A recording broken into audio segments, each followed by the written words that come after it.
Hey everybody, welcome back to Hard for Games. I'm Tony. And I'm John. And today we're taking a look at Alien Resurrection for the PlayStation 1. It's a movie tie-in. It was created by Argonaut Software. And, we're really interested in this game because it was very revolutionary for the time, in particular with the controls. This was the first to have moving and aiming as the two separate joysticks. So your twin sticks. So, pretty much any FPS you've played on consoles since has used this. Yeah, and it was both praised and lambasted at the time for having this because it was so new, it was different. Yeah. People didn't quite understand how to do it properly. I'm still quite bad at it. So we're going to take a look at it, and realistically, what we want to find out today is whether or not it's good, because there's so many articles talking about its historical significance, but not whether or not it's still fun and holds up today. Is the history of this game more interesting than the game? Sure. Are they just trying to make it a collector's piece in that had an interesting past? Or is it actually still a fun game? I'm really excited to try it out. Excitement flows through me. Me too. A little bit of information about Argonaut Software. They created the Super FX chip. And so basically they were more or less responsible for Star Fox existing. Yes. They worked alongside pretty much everybody who used the Super FX chip. For 3D, they didn't really do anything with Yoshi's Island. They've always been on the cutting edge until they started to hit their downfall. But at this point in time, they were pushing hard. So it'd be very interesting to see how this ultimately turned out and whether the innovation resulted in entertainment. It's amazing that this is a movie tie-in. I wasn't expecting much, but then I heard about how much later it came out, and I was like, well, maybe they took their time on this one. And it does appear that's the case. So Alien 3 gets a lot of shit because it's basically... It's like Alien, but not quite as good. It's like 90% as good. If you saw it as your first Alien movie, you'd be like, oh, that was pretty good. Okay. Not seeing it in the context of the other ones, you wouldn't see it as the letdown everybody else does. Yeah. I think Alien Resurrection redeemed Alien 3, and to me, I now enjoy Alien 3 because I hate Alien Resurrection so much. Got it. This game is best played in the dark, which is unfortunate because we're covered with studio lights right now. To shut these off. Make it a little bit harder for our editor to clean up that background. Yeah, there's no prayer of that. I can use this review as a vehicle to take jabs at Joss Whedon for putting too many quips in every single one of his movies. Did Joss Whedon direct this? No, but he wrote it. Oh, okay, got it. So that's why there were like so many more jokes in this. Okay. Like normally I like the guy, but every once in a while it's like, God damn it, man, there's a time and a place for that joke. That does not look anything like Sigourney Weaver. So the clone of Ellen Ripley has to escape the ship, which is now under attack from escaped aliens that have been cloned as well. You have the issue where all the Marines on the ship think you're probably going to try and kill them. Which you do, because they shoot first. She's just standing her ground. Yes. And you have to kill all the aliens, who are terrifying to fight. You and Winona Ryder's character from the movie, Call, have to somehow fight your way to an escape pod to get off of this horrifying sinking ship. Exactly. Sets up a pretty typical Aliens plot, but it's basically good one. The movie Titanic. Yeah. Let's jump right into the gameplay here because it is a survival horror first-person shooter. Oh shit. So that's an Allen that was there. Yeah, that's a he might get back up. I just keep an eye on him. If I know my horror games, no, he despawned. Okay, yeah. he dead. I like how you could definitely see that, they've had little not face huggers, but whatever it is, burst out of them. Chest bursters.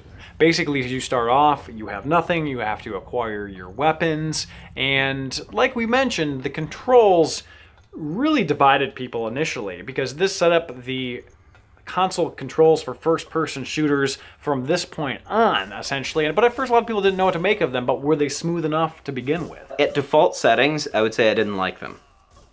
But luckily, they allow you to change all of like the turn radius and sensitivity and dead zone.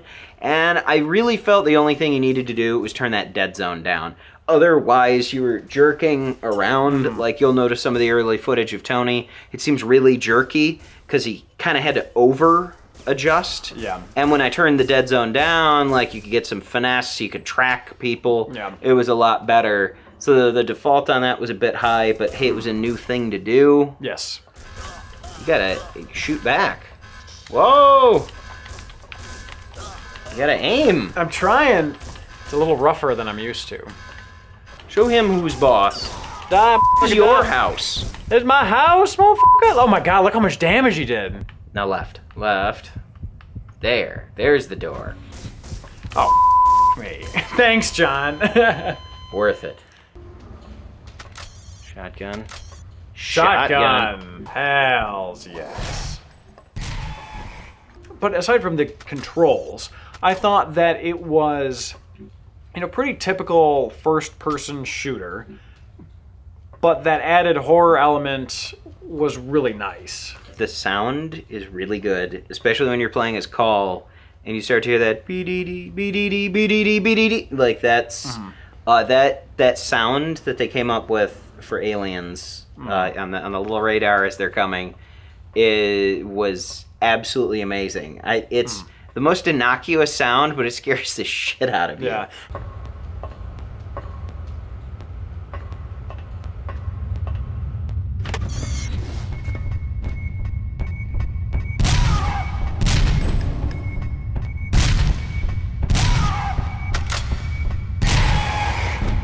Well, since you're talking about that, we should probably talk about presentation as well. So there's a lot going on.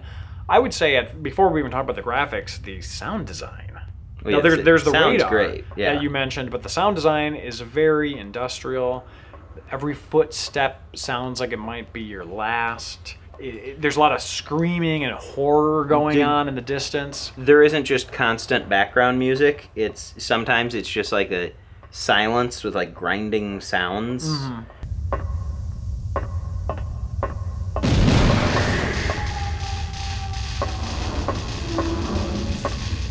Very, very small touch, Eraserhead, where they were like, you know, it'd actually be creepier if there were just these horrifying sounds, so when it does go silent, it's even creepier. Exactly. And realistically, I mean, I think the sound design kind of makes this game. Because, I mean, visuals have not aged extremely well. But not bad for the PlayStation. It was toward the end of the PlayStation's life. The PlayStation always had that weird thing where, you know, you'd have like a mesh wall like that, and as you were walking towards it, it would like warp and contort a little bit, and like things wiggle with the mesh. Yeah. Someone a lot smarter in how the PlayStation 1 works can explain that to you. It's kind of complicated and weird. But that's why a lot of things tended towards like third person, like Metal Gear Solid, Armored Core, many games, Tomb Raider, so that it would be very rare that your cam would ever be close enough to see these things. Whereas in this game, they're like, nuh-uh, you're going to be first person, and you're going to have to climb through these vents that if you get motion sickness, maybe not this game. Maybe don't do this game. Yeah, would that also explain the reason why those bullet holes shifted? Yes. And moved as we moved. So it's like we'd shoot like the middle, and then the bullet hole would like shift to the left, shift to the right. So the bullet hole is basically staying static, but I think it was the skin was shifting around it. Okay. Because the skin sometimes, like the mesh kind of moves. It's this weird thing. Like you're in my skin. Yeah, like our skins can move. Yeah. Like we're all PlayStation 1s now. Exactly, yes. Oh, man. What a great console. What a great console to be. It definitely had enough polish to be like, okay, like this looks solid. Like I feel like a lot of games from that era, you know, you're playing in first person and you're almost like, what am I even seeing? What am I looking at? Whereas this, you could tell graphically. You just couldn't necessarily tell visually because it relied so much on darkness. If you did second or third or like an isometric view or something like that, you'd have to have these much more open spaces so that the camera can see down into them, and it would remove the claustrophobia that the game really thrives on. Yeah. You know, and another note regarding the graphics is that we did obviously have the benefit of playing it on the PlayStation 3 with smoothing on through an HDMI, so we had a crisp, lossless signal. Now, we also did experiment with the outputting in 480 without the smoothing on, and it still held up, but we were still looking at it through that lossless HDMI, which is actually how the game is. It's just back in the day, you wouldn't have viewed it in that manner. You would have viewed it in like a sort of a loss, or something that had loss, like a composite. Now, one of the things that we mentioned at the very beginning was, you know, is this game even fun? Was it worthwhile? So the Ripley part at the start, I would say, just kind of sucks. Okay. Like that first Ripley leg, I was thinking like, wow, you know, we've had this episode on the back burner for a while. I didn't want it to be a wet fart after all this. That would kind of suck. But then when we got to play as Call, man, it really got going. Because the game was like, all right, we're going to throw some guns, we're going to throw some aliens at you. You've taken your baby steps. Get ready to die. Yeah. It really started to speed things up a little bit, and it wasn't just like empty corridors with environmental traps like it was primarily with Ripley. So I do feel that the Call section was definitely a lot better, and I liked seeing the progression of the weapons and those sort of things. It got much more interesting for me. And there's a lot more you know, things going on with the people in the ship, whereas with Ripley, they were mostly just dead. Before we go, I guess the big question is, should people pick this up? You know, a lot of times when you talk about... Is it a collector piece? Yeah, is it a collector piece? You know, a lot of times you have these collector pieces for this generation and the 16-bit generation or whatever, and it's like, oh, pick it up, only $400. So I'd say the big thing is for collector's sake, is it a must-play? Okay. And is it a reasonable price point? This game... sealed is like 100, and just a disc is like under 20 bucks. It's like 15 or something like that. Yeah, like mine is pretty beat to shit. Yeah, but it played fine. But it was perfectly fine on the actual disc. It had no scratches, so it was like 12. For $12, the amount of fun I had, I would say this is an absolute buy. I think one of the big things is people know about Alien Trilogy. They know that that's a fairly good game. People love that game. But they see Alien Resurrection. They know it's a movie tie-in right on the cover. I think a lot of people will just immediately discount it. That's probably why it isn't better known. So with that said, you know, thank you very much for subscribing. Thank you for watching and then supporting the show. We do have some new Patreon rewards for our new patrons that might be coming on board. So check that out if you're interested, but otherwise, we'll see you guys next time.